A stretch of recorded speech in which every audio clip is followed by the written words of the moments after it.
Graça e paz do Senhor Jesus. Juízes capítulo 19. Naqueles dias em que não havia rei em Israel, houve um homem levita que, peregrinando nos lados da região montanhosa de Efraim, tomou para si uma concubina de Belém de Judá. Porém ela se irritou com ele e, deixando-o, voltou para a casa do seu pai, lá em Belém de Judá, onde ela ficou durante uns 4 meses. O seu marido, levando consigo o seu servo e 2 jumentos, foi atrás dela para tentar convencê-la a voltar. Ela o fez entrar na casa de seu pai. Este, quando viu o levita, saiu alegre para recebê-lo. O sogro, o pai da moça, convenceu o levita a ficar com ele durante 3 dias. Comeram, beberam e o casal se alojou ali. No 4º dia, madrugaram e se levantaram para partir. Mas o pai da moça disse ao seu genro: come alguma coisa para você ter mais força para a viagem. Depois disso, vocês podem ir embora. Os 2 se sentaram, comeram, beberam juntos. Então o pai da moça disse ao homem: por favor, fique aqui mais uma noite, alegre o seu coração. Quando o homem se levantou para partir, o seu sogro insistiu que ficasse, e ele mais uma vez pernoitou ali. No 5º dia ele se levantou de madrugada para partir, mas o pai da moça disse: come alguma coisa, fique até o entardecer. Ambos comeram juntos. Então o homem se levantou para partir, ele e a sua concubina e o seu servo. Mas o sogro dele, o pai da moça, disse: olhe, está ficando tarde, a noite vem chegando, passe mais uma noite aqui. Esse dia já está acabando.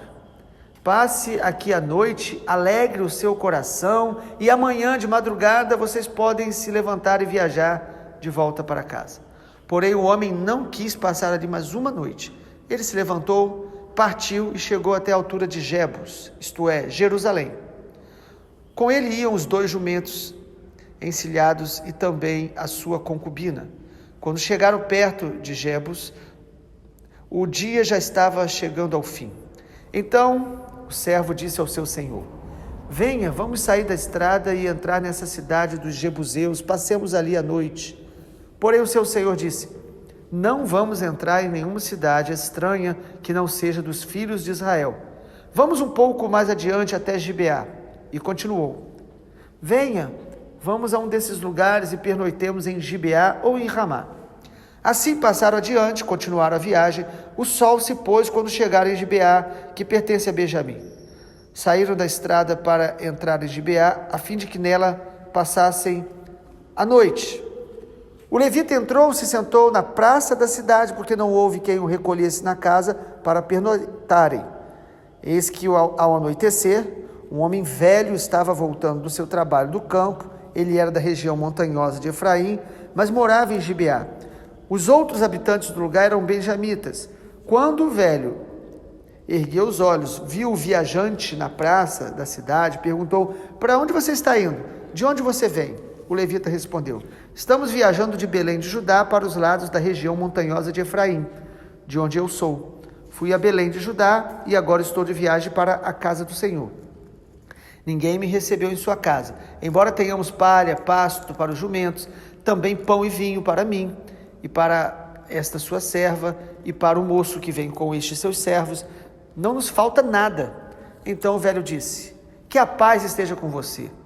Tudo o que lhe vier a faltar, fique a meu encargo, só não passe a noite na praça. Ele os levou para sua casa, deu pasto aos jumentos, depois de lavarem os pés, comeram e beberam. Então eles se alegraram, e eis que os homens daquela cidade, homens malignos, cercaram a casa, começaram a bater na porta e disseram ao velho, o dono da casa: traga para fora o homem que entrou na sua casa, para que a gente abuse dele. O dono da casa saiu para falar com eles e disse: não, meus irmãos, não façam essa maldade. Já que o homem está na minha casa, não façam uma loucura dessas. Vejam aqui, então, a minha filha virgem, a concubina dele, e vou pôr as 2 para fora, e vocês poderão abusar delas e fazer o que bem quiserem. Mas não façam uma loucura dessas com este homem. Porém, aqueles homens não quiseram ouvir. Então o levita pegou a sua concubina e a entregou a eles do lado de fora. Eles a forçaram, abusaram dela toda a noite até pela manhã, e quando estava amanhecendo, eles a deixaram. Ao amanhecer, a mulher veio e caiu à porta da casa do homem. onde o seu senhor estava hospedado. Ela ficou ali até clarear o dia. De manhã, quando o seu senhor se levantou, abriu as portas da casa para continuar a viagem, a mulher, sua concubina, jazia à porta da casa com as mãos sobre a soleira. Ele lhe disse: levante-se, vamos embora. Porém não houve resposta. O homem a pôs sobre o jumento, foi para casa. Chegando em casa, pegou uma faca, cortou o corpo da concubina em 12 pedaços, enviou os pedaços para as 12 regiões da terra de Israel. E todos os que viram isso diziam: nunca se fez uma coisa dessas, nem se viu nada semelhante desde o dia em que os filhos de Israel saíram da terra do Egito até o dia de hoje. Pensem nisso, discutam entre si e digam o que se deve fazer.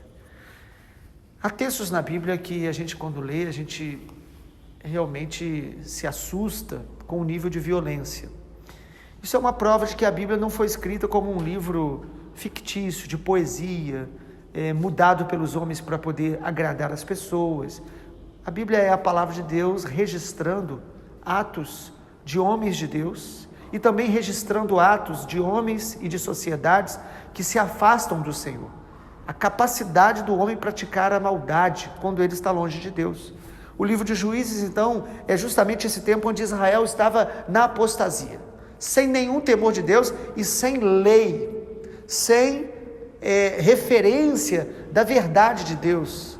E aí, no capítulo 19, é um dos textos mais violentos da Bíblia, o versículo 1 diz: naqueles dias em que não havia rei em Israel, quando não há autoridade. Quando a nossa vida não se pauta por referenciais, por leis claras da vontade de Deus, e inclusive leis sociais, civis, que nos ajudem a conviver de maneira harmoniosa, irmãos, o que resta é a tragédia, o que resta é a perversidade, a maldade, a malignidade. No capítulo 19, então, a gente vê a tragédia moral e social de um povo sem o temor de Deus, sem a verdade de Deus. Primeiro, a gente percebe no capítulo 19 que não havia nenhum referencial para que eles pudessem respeitar. Se uma sociedade, e quando a gente diz isso, a gente está falando da maioria das pessoas, né? Não todos, mas se uma sociedade, em sua maioria, não reconhece verdades absolutas, tudo é possível. As pessoas fazem o que elas querem. Elas não têm mais referência de certo e errado. E a gente vê isso hoje de maneira muito forte. O relativismo moral, o relativismo espiritual. Essa é a realidade do tempo de Juízes. Não havia lei, não havia verdade referencial para que eles pudessem obedecer. Em segundo lugar, a gente percebe também nesse contexto do capítulo 19, como que a crise ela vai atingindo as famílias. A gente vê aqui já uma crise conjugal, né? Fala daí da história de um levita, que ele era casado, e no versículo 2 diz que a sua concubina aí se irritou com ele, e largou ele, voltou para a casa do pai, ficou 4 meses afastado. A gente também percebe aqui como que uma sociedade sem o temor de Deus, ela começa a ver a crise, como que a crise familiar, ela começa a se evidenciar, porque a família, ela deve ser a guardiã da saúde moral, espiritual de uma sociedade. Nós precisamos cultivar sempre casamentos saudáveis, relacionamentos entre pais e filhos equilibrados. Isso torna a sociedade uma sociedade mais equilibrada e saudável para abençoar a todos que ali estão, né? 4 meses separados. Agora, nesse texto tão trágico que nós estamos lendo nessa manhã, nós vemos aqui algumas coisas boas. Por exemplo, o sogro do levita, ele tenta ajudar nessa conciliação. Hoje a gente vive um tempo onde, quando um casal tem um problema, às vezes os familiares acabam incentivando ao divórcio. Aqui a gente percebe pelo menos que havia naquele sogro ainda um princípio moral, espiritual, de falar: olha, que bom que você chegou aqui, quando o genro foi visitá-lo, né? E ele insiste ali com uma sua hospedagem tão insistente: fica mais um dia. Aquilo que a gente chama de hospedagem mineira, né? da pessoa que quer abençoar, acolher em casa. Então a gente vê essa realidade aqui. Mas, irmãos, além da família em crise, há mais um aspecto aqui de uma sociedade que está debaixo da tragédia espiritual e moral. Em Juízes 19, mostra uma sociedade onde a imoralidade e a violência começam a fazer parte dela. Que texto terrível! O levita pega a sua concubina e está em direção aí à sua cidade, e no meio do caminho ele precisa dormir, ele precisa descansar. E interessante que o servo dele falou: vamos ali a Jebus, que é o nome antigo de Jerusalém, mas naquele tempo não pertencia a Israel. E aí o levita diz: não, vamos ficar entre o nosso povo, pessoas mais conhecidas, né? Pelo menos do nosso, da nossa nação, né? Israel aqui, né? Tinha essas 12 tribos. Ele fala: vamos ficar aqui entre os benjamitas, que são irmãos nossos, de sangue. Então eles estavam num contexto até razoavelmente familiar. E quando eles chegam lá, primeiro que eles não encontram lugar para dormir, né? Chega na cidade muito tarde, eles estão ali para dormir na praça, até que passa um homem também, um homem mais velho, e que olha aquela situação e diz: não, vamos dormir lá em casa. E eles até dizem: olha, nós temos alimento, nós temos tudo, não vamos dar trabalho. Ele: não, que é isso, eu quero que vocês também se alimentem. Veja aqui também mais alguém com um coração bom. Irmãos, há muitas coisas ruins, há muita gente perversa hoje em dia, mas há gente de Deus espalhada no meio dessa sociedade tão complicada. E esse homem acolhe o levita com a sua concubina, e, irmãos, no meio, quando eles estão ali se alegrando dentro de casa, uma tragédia está às portas.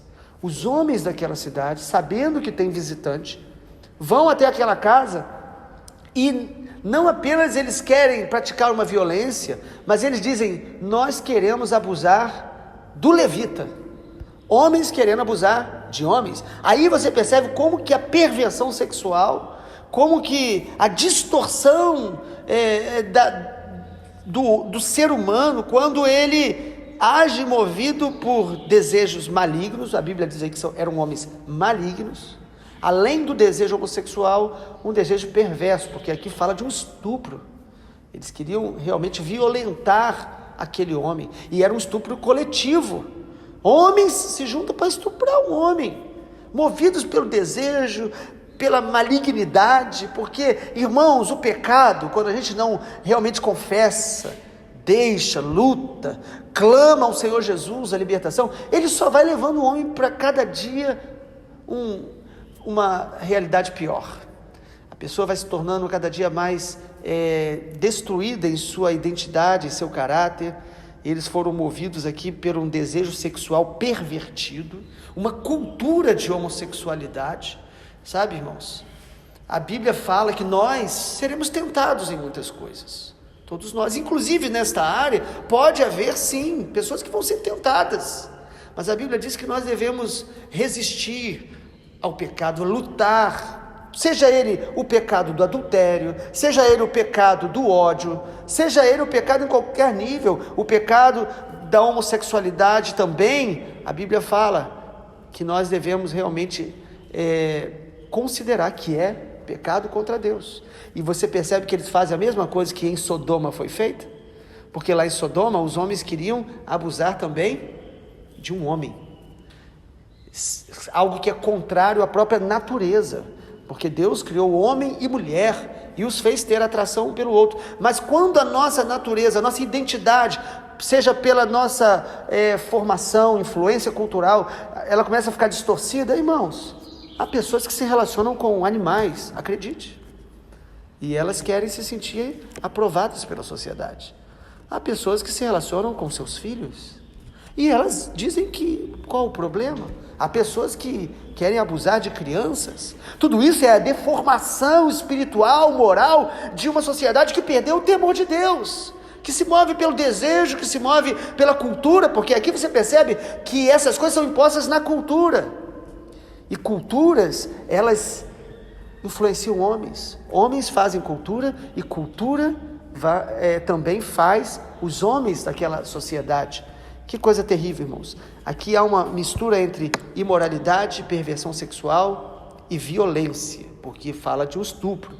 É certo que nem toda homossexualidade vai ser nesse nível de tanta perversão, no sentido de violência contra outros, mas a homossexualidade é pecado por ser contrário à verdade de Deus, à vontade de Deus, à maneira que Deus nos criou para viver. E após esse estupro coletivo, eles não violentam o homem, porque o levita, ele entrega a sua concubina, e aquela mulher, além de ser estuprada de maneira coletiva, ela é assassinada, né? Talvez morreu por toda aquela violência que foi praticada ali. Quantos homens têm prazer num sexo misturado com violência?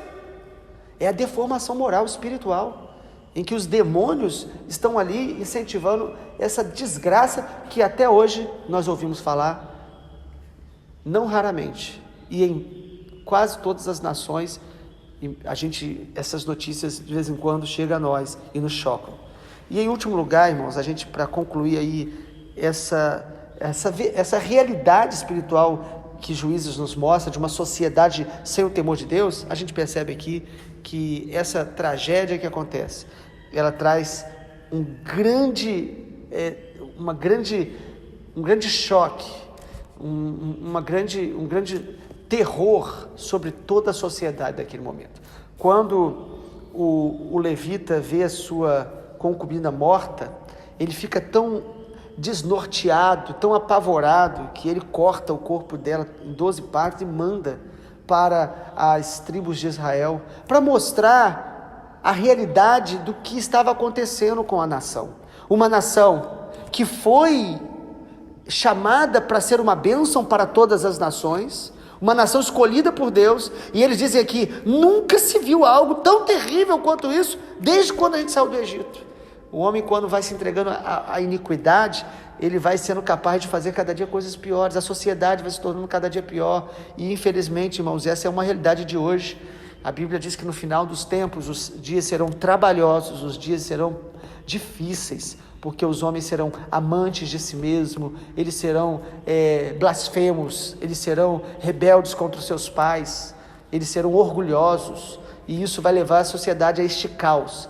Mas a gente crê, e nós cremos, assim como no tempo de Juízes, Deus tem um remanescente, para que neste caos a gente possa glorificar a Deus, evangelizar pessoas para que elas se rendam a Jesus, para ser sal e luz no meio de tudo isso, até o dia que o Senhor Jesus voltar, porque o Senhor Jesus vai voltar, e é na volta do Senhor que nós teremos um reino eterno de justiça, de paz, de perfeição absoluta, sem a iniquidade, sem a presença do pecado. Nós cremos, e enquanto o Senhor Jesus não vem, nós devemos ser sal e luz, mas nós vamos ter que lidar com uma realidade chocante quanto essa, que de vez em quando chega tão perto da gente, das nossas cidades, das nossas casas. Uma sociedade sem temor de Deus, ela vai se tornar pervertida, espiritualmente, moralmente, socialmente, porque o que nos mantém, irmãos, realmente vivendo uma vida de paz, de uma vida íntegra, uma vida santa, é o temor de Deus. O temor de Deus nos afasta do pecado. É crer na verdade absoluta de Deus. Quando nós cremos que a palavra de Deus é verdadeira, nós vamos viver uma vida em Deus, uma vida de respeito. Nós vamos experimentar a graça de Deus, é a verdade de Deus. E também as leis humanas, quando elas são justas, elas são usadas também por Deus para limitar essa iniquidade do homem deliberada. Mas infelizmente muitas leis são injustas, e muitos homens distorcem as leis para poder deixar tantas pessoas impunes. Essa é a sociedade humana sem o temor de Deus. Não perca a sua esperança em Cristo, porque a esperança nessa vida, ela realmente é relativa, mas a nossa esperança em Cristo, ela é absoluta. E ainda que a gente enfrente situações tão difíceis, irmãos, nós precisamos continuar amando, fazendo a nossa parte, andando na verdade e fazendo a vontade de Deus. O que nós não podemos é deixar que a vida humana seja banalizada, como foi nesse capítulo. Vamos orar. Pai amado, nós queremos te agradecer pela palavra do Senhor nessa manhã. Ó Deus, que essa palavra tão dura, tão difícil, tão trágica, possa nos dar conta a cada dia da realidade do mundo, porque o mundo jaz no maligno, mas que essa palavra também nos ajude a manter a nossa vida de obediência ao Senhor, de santidade, para que nós sejamos luz nesta terra, sal e luz, para que nós possamos, ó Deus, amar ao Senhor e, ó Deus, ensinar as pessoas e influenciar a sociedade, ó Deus, com o evangelho da salvação. Nós oramos assim, Pai, em nome do Senhor Jesus. Amém, Senhor. Glória a Deus.